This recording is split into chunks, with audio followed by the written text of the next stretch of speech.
Right, we start off with how many oceans are there on Earth? Oh, no. 6, I can count them. First time on the show. Yeah. Straight into that trap. Any more? 5. Oh. One is the correct answer. Well, they're all joined, aren't they? That is the reason, indeed. According to America's National Oceanic and Atmospheric Administration, there's only one ocean. It's the world ocean. It covers 71% of the world's surface. So, to make it a bit more convenient, they divide it into 4 smaller oceans: the Pacific, the Atlantic, the Indian, and the Arctic. And the US Board on Geographic Names recognises the southern, that's the Antarctic Ocean, as a 5th, but the International Hydrographic Organisation has not yet approved it, and I imagine there's going to be a fight. Largest ocean in the solar system. Anybody? In the solar system? What do we reckon? Well, it's not going to be an ocean with water in it, is it? Well, that is the thing that we do not know. It's one of the moons. Is it the one? Yes. Eucalyptus. What's it called? Titan. It's bound to be Titan. That's the only moon. Euripides? Europa. Europa. So I'm going to give you an extra point for that because, yeah, very good. Absolutely. It's Jupiter's moon, Europa. The Hubble telescope has detected a water plume which is 20 times higher than Mount Everest. So possibly there is 3 times as much water on Europa as there is in the world ocean. If it's water. Well, it's hard to We say. don't know what could be custard. Famously, Jupiter custard. If it's custard, where were the eggs sourced? Are you worrying about the organic nature of Jupiter? No, I wouldn't mind if it's sort of powdered custard, but either way, you've got to think, where's the vanilla come from, the eggs? Got to think about it scientifically. Well, because that's one of the things Yes. that means it probably isn't custard. Yes. That's why they've jumped to water. I'm examining it properly. Please don't let this be caught by you, this system that David employs. It's, I like powdered custard. How does this happen to me? Which underwater creature has the most teeth? Is it Esther Ranson on a scuba diving holiday? Excellent 80s reference. Ryland Clark on a submarine? Hang up to date there. Is it going to be tiny teeth and a tiny, tiny toothy creature? It is, my darling. You've done this show before. It's called an umbrella slug. Umbraculum umbraculum. It looks like a daffodil. Don't you think it looks like it's dressed for a sort of Gone with the Wind party? It has more than 10,000 teeth, and in its lifetime, it will go through 750,000, possibly more than 750,000. What? So the shark, by comparison, if it was the toothiest shark, it'll have only a few hundred in its mouth at any one time, and it'll grow to about 30,000 in its lifetime. This one, 250,000 teeth. So, Why? Well, human teeth are made of calcium phosphate. The umbrella slug's teeth are sort of long ribbons of chitin. So that's the same material that make up... Kites. Kites. Crustacean exoskeletons or insect exoskeletons, squid beaks, things like that. And the slug's mouth is located at the bottom of its foot, OK? It's in a cleft which opens up as it crawls on top of sea sponges. So they are able to scrape food off the floor, and basically the teeth are constantly worn down and replaced by an ever-growing chitinous conveyor belt. So it's constant teeth renewal. Chitinous conveyor belt. I know, that's good, isn't it? Yeah. I mean, for it to be a tooth, doesn't it need to have, like, at least some quality of a tooth? None on this show. It's not made of calcium. It's an existential question. Yeah. So what are teeth used for? They're used to grasp at the food. They're used to break the food up, and it does do that. It scrapes at the food and, and ingests it. So so I mean, Are you happy with that, Ara? Yeah. I mean, I guess if she said it really sternly. But like,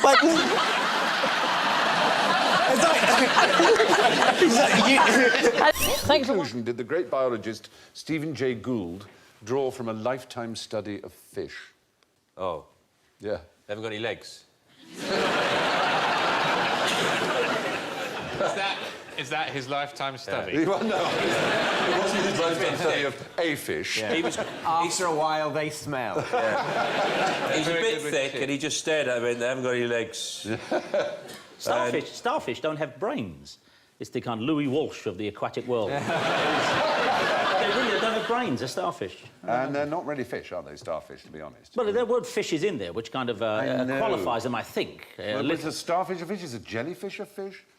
Is a cuttlefish a fish? Yes, is a horse crayfish? a horse. But the starfish... A crayfish is a lobster. There's a division, isn't there, in the world, whether it should be down to sort of experts in biology, whether things are fish, or whether it should be down to menus. Yes. Certainly, for example, a crayfish comes under fish in a menu. He looks like he's reading the sell-by date on that. He does. Stephen Jay Gould was very great. He's dead now. He's very great. He won a Nobel Prize. He was a paleontologist and an extraordinary biologist. And he came to a conclusion which is... They can feel no love. No, that there is no such thing as a fish. A fish has no biological meaning. There is just... Well, that's so... I'm absolutely right. Go with menus. On a menu it does. But in a menu, a fish is not the same as shellfish or seafood, is it? It often comes in the same bit and separate from pudding. Things that live in the sea. Fish and a pudding are different. Yeah. How can something not be something? Something can't be not something, can it? But if you've created a something, then something has to be that something, otherwise you haven't created a something. So it has to be a fish if there is the idea of a fish in the first place. I swear there's a philosophy somewhere. Slow down, Plato. There's some sort of ontological argument going there, and of course, to us, that we use the word fish. But biologically speaking, a salmon is more related to, say, a camel than it is to a hagfish. Like, there are lots of things that fly, like a bumblebee flies, a vulture flies, and there are flying lizards. They're not all birds. No. But we call things that swim in the sea fish, and actually, biologically, evolutionarily, they have absolutely nothing to do with each other at all. So, after a lifetime study of fish, biologist Stephen Jay Gould concluded that there's no such thing as a fish. Time for a secret operation. What is the point of a tap in the ocean? Oh. That's not a real picture. It isn't a real picture, because in Britain you'd have 2 taps for no reason at all. Okay, I don't understand this. So you have a hot tap and you have a cold tap, Yes. right? Yes. Well, how's that? So you're trying to wash your hands, and what happens? You put it under the hot tap, you think, oh! And then you have the cold tap,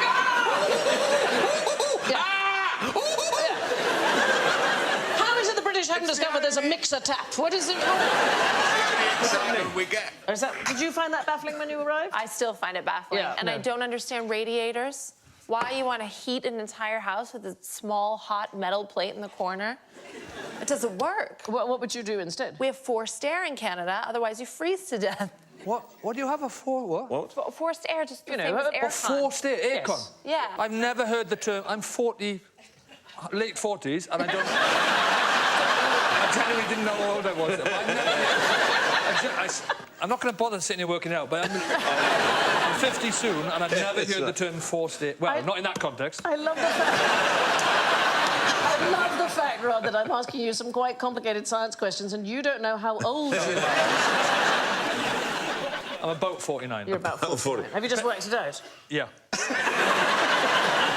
I'm so used to saying I'm 50 in a few years. I'm so used to saying that for a moment it's No, the thing is, though, it is quite good to know how old you are. And the producer has just told me in my ear, Rod, that you're 48. Is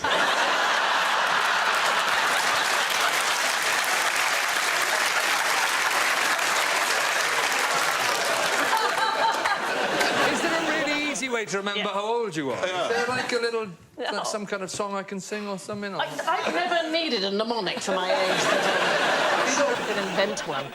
I'm going to come back to what's the point? What's the point? That's the question. I've written one for you. Yeah. I've written one for you. Okay, here we go. How about, like, what year are we in today? When am I born? Just take that away. You don't have to be a whiz. That's how old Rod Gilbert is.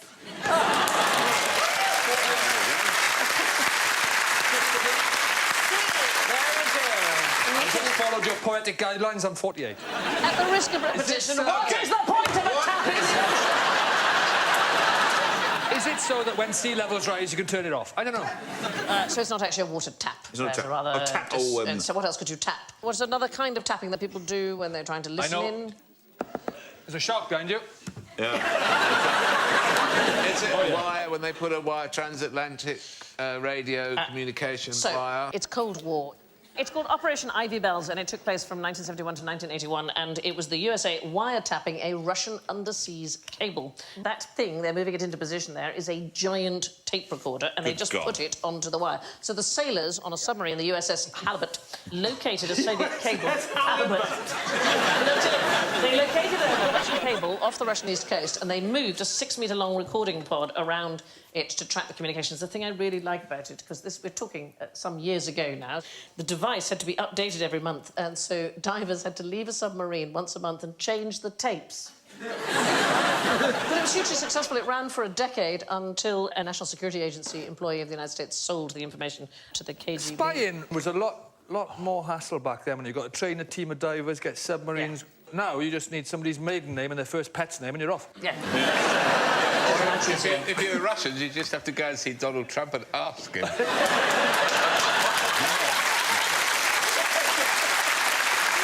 Why you take a canary down a coal mine, but why would you take a dead fish? Is it one of those fish you put in your hand, like, you know, you used to get from the shop for a pound? For fortune-telling. Fortune-telling fish. Yeah. So is it like, there is coal here, and then it rolls over and goes, no, the coal mining industry is gone. Wow, that's like the saddest fortune fish of all time. Well, if you brought a live fish down, they would be dead by the time you got to the bottom of the mine, so this just saves time. That's true. Yeah, if you want to have a fish at all, just save time by killing it first. Right. Yeah. But maybe, because in some cultures, people eat fish. So maybe the people in the mine are peckish. OK, we're in Newcastle. Do they eat fish in Newcastle? Oh, yes, they do. They have a little fishy on a little dishy when the boat Dance for your daddy, my little laddie. Yeah. Is it possible you spend too much time with your small children? OK, so I'm going to give you a clue. The fish in the picture is glowing. It does something down there that tells you that something's not right and it's time to leave. Similar to the canary. Well, the canary was used, of course, to work out if there was... Poisonous gases. If there was poisonous gases. The canary would die first. Absolutely. But in the 18th century, in the Newcastle coal mines, they used dead fish as lights. So some dead fish, not all, glow faintly, and they are safer than lamps in mines because of explosive gas. Unfortunately, the fish have to putrefy in order to be able to glow, so the smell must have been unbelievable. Oh, my God. But it's called bioluminescence, and they glow because of bacteria. And it's possible that the bacteria glow to attract living fish to eat the dead fish, and that helps the bacteria to spread. That is incredible. Yeah, cunning bacteria. Yeah. And it's been known about for years. Aristotle spotted that damp wood glows. Pliny the Elder, he recommended using, I like this, a walking stick dipped in a jellyfish's glowing slime as a torch. When Kanye West played Madison Square Garden, he lit the show just with fish. Dead fish? Yeah. That's the same as, you know, toxoplasmosis, that bacteria. Yeah. And it lives in cats. It wants to be in cats, but if it can't get into cats, it affects a rat or a mouse, it will make the mouse not scared of cats anymore, so that it's more likely to be ate by a cat. Are you making this up? No. And they have found that human beings who have toxoplasmosis are more likely to have car crashes. So the bacteria is trying to kill you so that a cat will find you. That is true. Is this why we have these books to write this down? It's also to write down what medication Carrie has on. Toxoplasmosis, guys. It is absolutely true what Carrie's saying. It is absolutely true. And, I mean, the world is so extraordinary. There are lots of sea creatures that glow when they're disturbed by a boat's wake. Oh, yeah. So that glows. And this is a serious issue. So in World War I, there was a German submarine tracked and sunk because it had disturbed enough bioluminescent organisms. We could see where it was. Yes, exactly. It glowed from the surface. And they can also use it various ways. For example, they can inject mice with genetically modified glowing herpes virus, and who hasn't wanted to have that at some point? Yeah. And then scientists can examine how it moves through the body. No, I don't know why it's glowing, honey.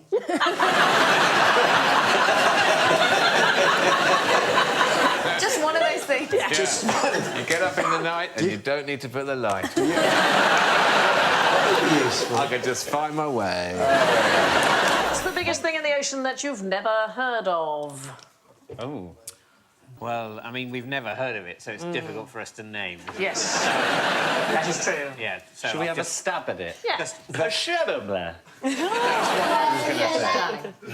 Blue whale.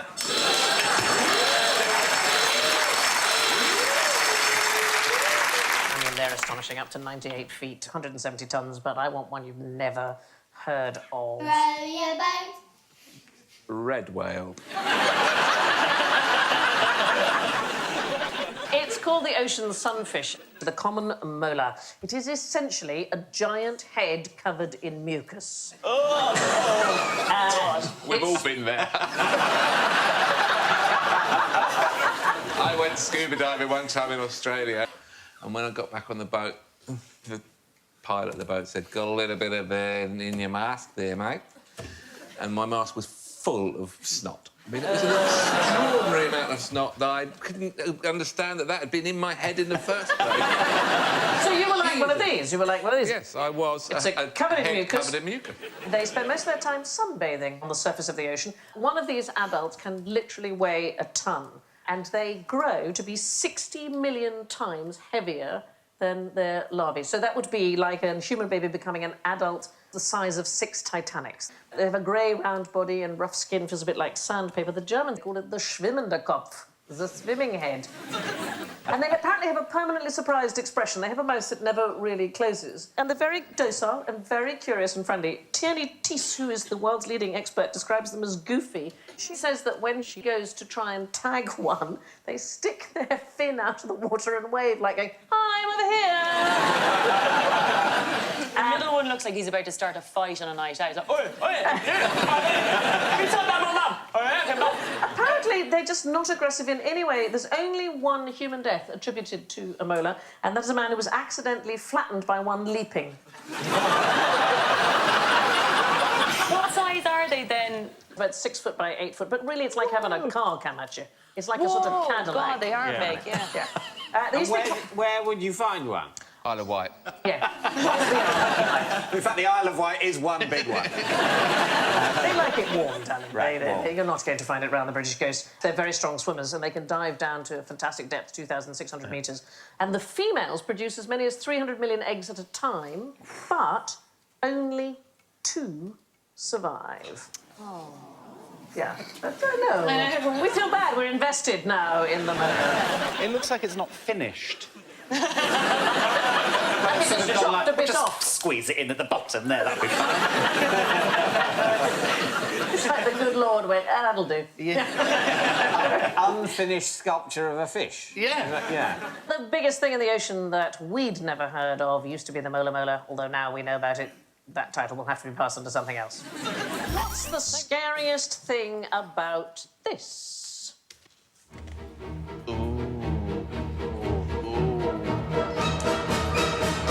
Isn't that incredible? What is the most scary thing about it? The teeth.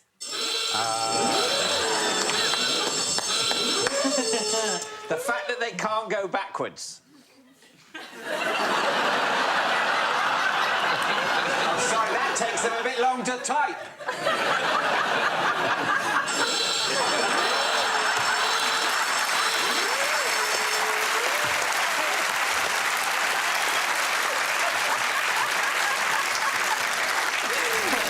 What's scary is subjective, really, isn't What it? is the scariest? Well, our perception of sharks is apparently shaped by footage in nature documentaries, which tends to be accompanied by ominous music. So the thing that really scares you in it is ominous music. So they did a study at the University of California, and they showed 3 clips of sharks to participants. So the one we've just seen with the ominous music. Here's one with silence.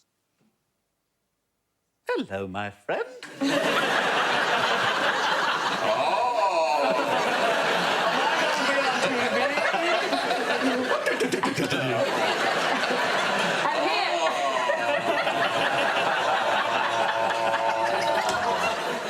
Have a look at this.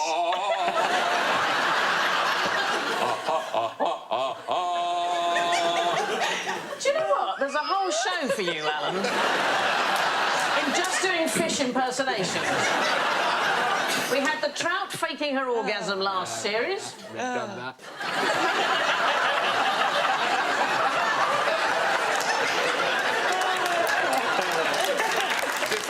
some same trout. Can you do shark, who then has an orgasm? Can you combine? Oh.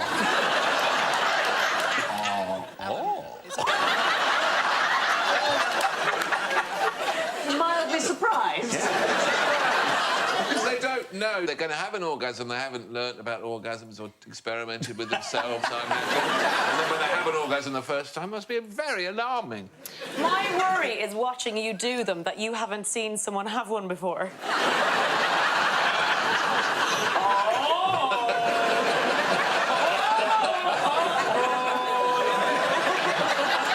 When they do it for the second or the third time, then they're much more...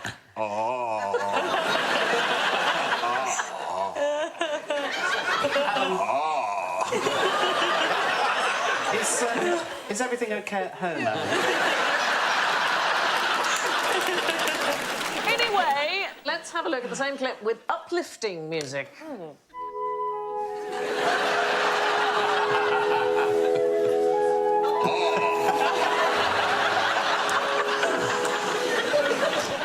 But here's the thing, they aren't actually that dangerous, and the thought is that the ominous nature of documentaries leads the public to have a distrust of sharks, and that in turn harms their conservation funding. The truth is, sharks kill worldwide about 6 people a year, and the same number are killed by livestock in Britain alone. So a cow more likely to do you in than a shark. Why is it hard to hang on to a hagfish? There's a hagfish, yes? It releases mucus The hagfish? to defend itself, It does, which yeah. works in real life. If anybody ever comes at me, I just sneeze at them and they're backing off. But I don't think you could produce the kind of slime that a hagfish You don't could know produce. me. I'm very young and fertile. Would you like to see, have a look at a hagfish releasing slime and tell me you could produce as much? Here's someone manipulating it. That is producing that. It can turn a bucket of 20 litres of water into slime That's a in minutes. Great party piece. Isn't it? I actually think my baby daughter might be a hagfish.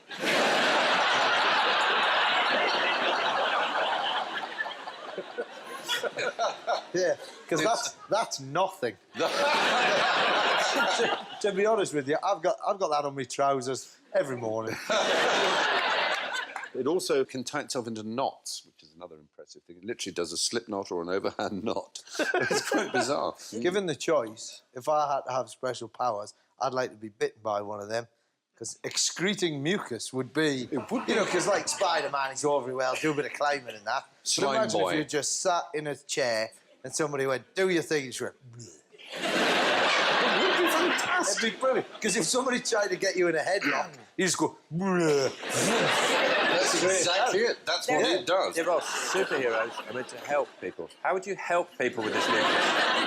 You know, like Spider-Man helps people. How would you help people with this mucus? Oh, there's a child who's got his head in the railings. Oh, no. This...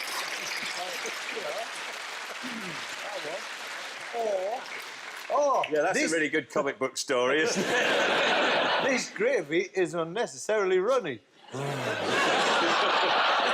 Hagfish are hard to hold because they tie themselves in a knot and ooze slime in all Let's go directions. back to fishtails. What does this animal use its tail for? Wow. Oh, wow. Yeah. Wow, that's a bird, though. That's not. You know. The horrible thing is that's been dropped. This is called a thresher shark, and it's astonishing. It hunts with its tail, which makes up half its body, OK? And it actually accelerates towards a shoal of fish. It then lowers its snout and flips its tail over its head at speeds of up to 80 miles per hour. And it not only tries to hit the fish, but it creates shock waves to knock unconscious any fish that it misses. It's incredible. I can't even peel a satsuma while I'm driving at 70 miles an hour. Just big orange farm where you've been trying. This fish is called a dusky frilgoby. Hello. Yeah. Those are very kissable lips, I think. That's just a very apologetic face. Yeah. I've just done something. Yeah. Excuse me, I've got a contact lens. Can you see it anywhere? So this is a dusky filgobi. It uses its tail to sweep something away. What do you think it might be? The sand at the bottom of the sea? No, it's not sand. So this fish found in the coastal waters of the Indian and Pacific Oceans. Litter.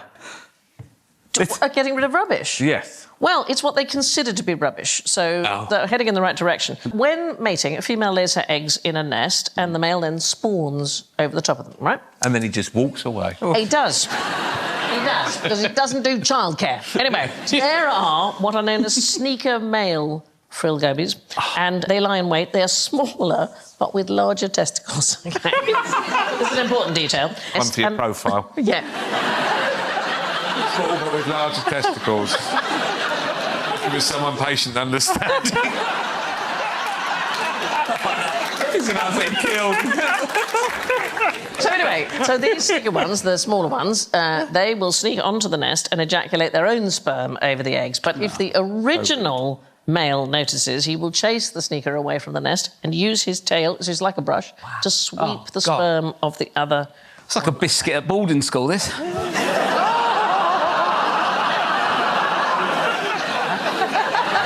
Now, for a question on recycling material. Alan, what's the point of all this blue whale shit? What, you can use it? It is vital to the planet. Is it? Well, it's unbelievably important for the entire ocean. So they don't defecate at depth, because you wouldn't really, would you? You'd hang on, wouldn't you? Get to the surface and do it. Until you Do get they to the do top. the long, really long, stringy ones like a goldfish? 40 miles. Well, this is actually whale poo right here. This is what it looks like. Who has taken that photograph? I do not. Well, the whale, do I not- presume, and yeah, then imagine. Instagrammed it. Just if had you- a shit. Well, people do that, don't they? Really? A friend of mine told me, Bridget does it. If you were a dietitian, you'd want a more solid stool. If I do 2 days on cider, that's what I do. But if I stick to me 5 a day... What cider? It's a bit more compacted, is it? That Yes. what you're saying? Okay. What ciders? That's what you take from that sentence. What cider?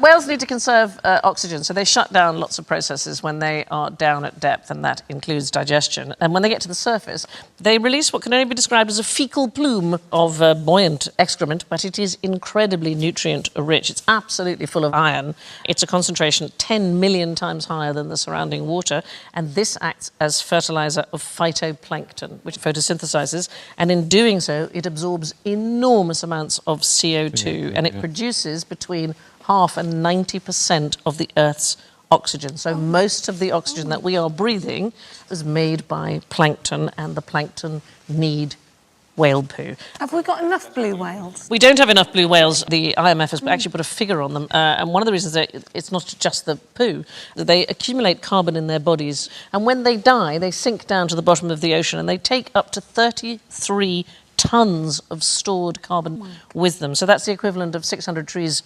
photosynthesizing for an entire decade, and that's locked up in the corpse on the ocean bed for hundreds of years. So the IMF did this thing. They had a look at how much are they worth to us, and each whale is worth about $2 million American dollars. So the current stock of whales is valued at $1 trillion US. But it's just so interesting how it works within the ecosystem. Also, as they sink to the bottom, they feed almost everything that's in the ocean. Is there not an argument then to dispose of human bodies like that? What, just chuck them in the sea? Take everyone who's died out to Mariana Trench and just sink them, let them be eaten by all the, whatevers. Right. And then all the CO2, we just do all that. Yeah, I don't know how we would sell this in the funeral parlour on the corner of the high street as a plan. Oh, I'm up for it. OK. They kill 30 people a year. Jellyfish? What? How? Yeah. Luring them across the road.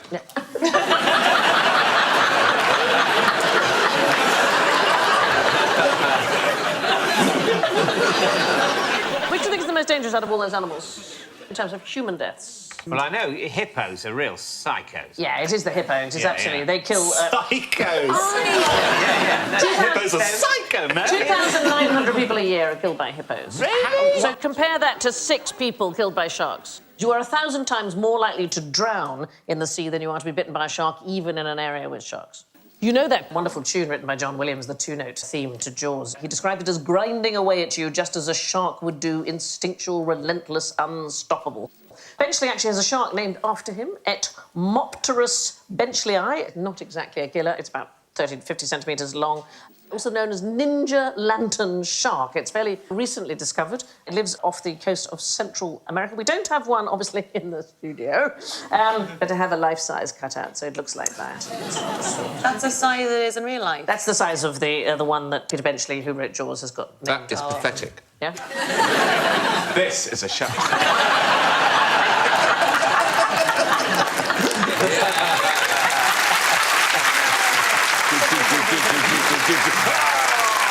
But you see, you can't help yourself but do the music. You immediately went...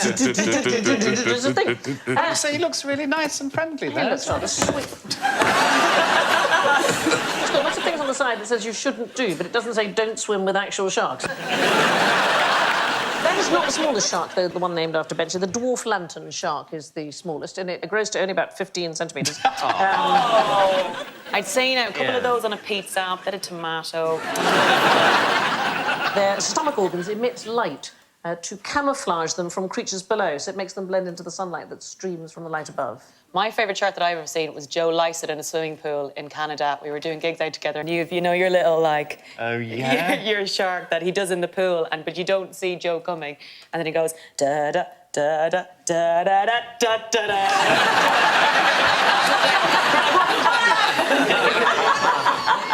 There was a gay Jaws as well that I did, which was da-da-da-da. Scared of me? Shut up!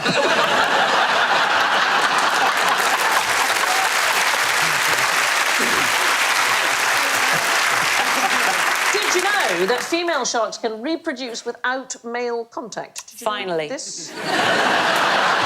Living the dream. It is almost impossible to sneak up on a shark, and that's because they have eyes on the side of their head. They can see behind them just as well as they can see in front. I'm very...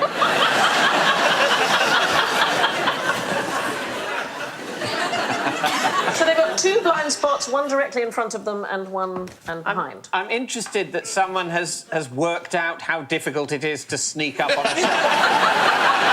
Or it involves someone seeing a shark and thinking, I tell you what, I'm going to sneak up on it. I'm going to give that shark the fright of its life. This fish do that a baby can't. Stay underwater? Yeah, swim underwater is absolutely true, yes. There used to be a myth that babies could do that, but that is not believed. No, I learnt that out the hard way. Yeah. 3 nieces was too many, anyway. Yeah. No, fair enough. Yeah. Anybody know what kind of fish this is? Stripy. Stripy fish? Cleaner fish. It's a cleaner fish, yes, it is. It is. It's a cleaner wrasse. Is it something to do with reflections? Because that is the topic. Yes. So well done, Joe, for paying attention. Can it recognise itself in a mirror because babies can't? Correct.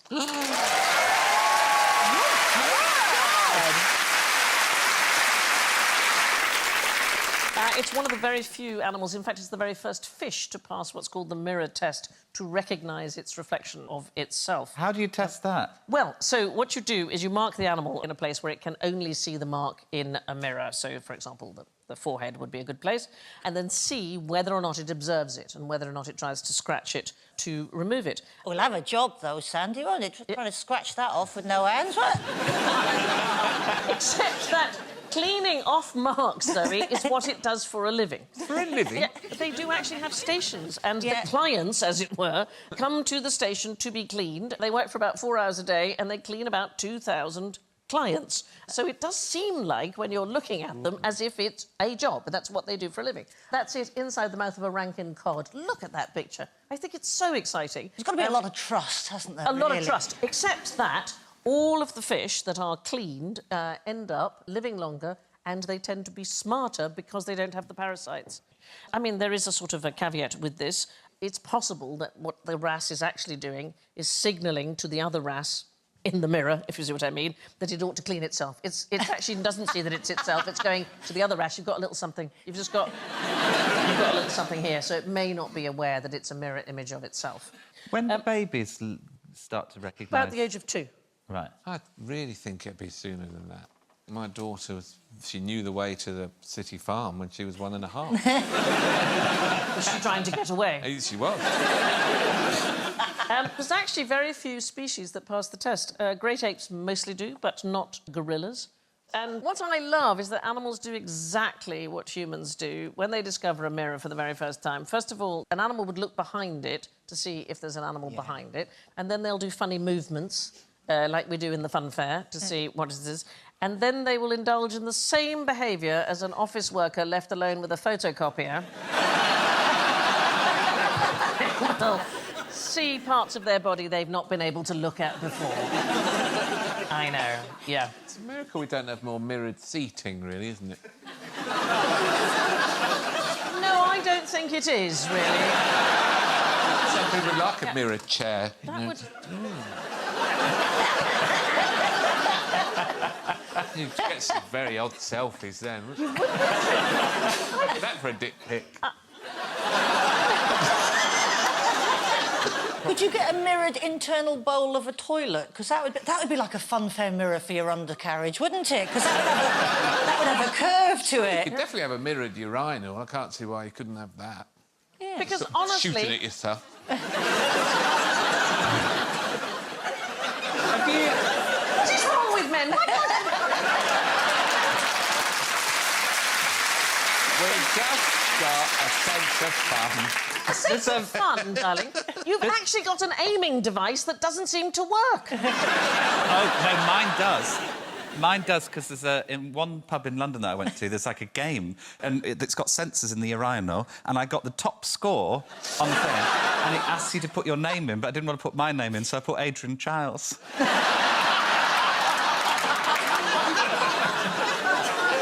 There's a pub in central London where Adrian Chiles has got a real reputation.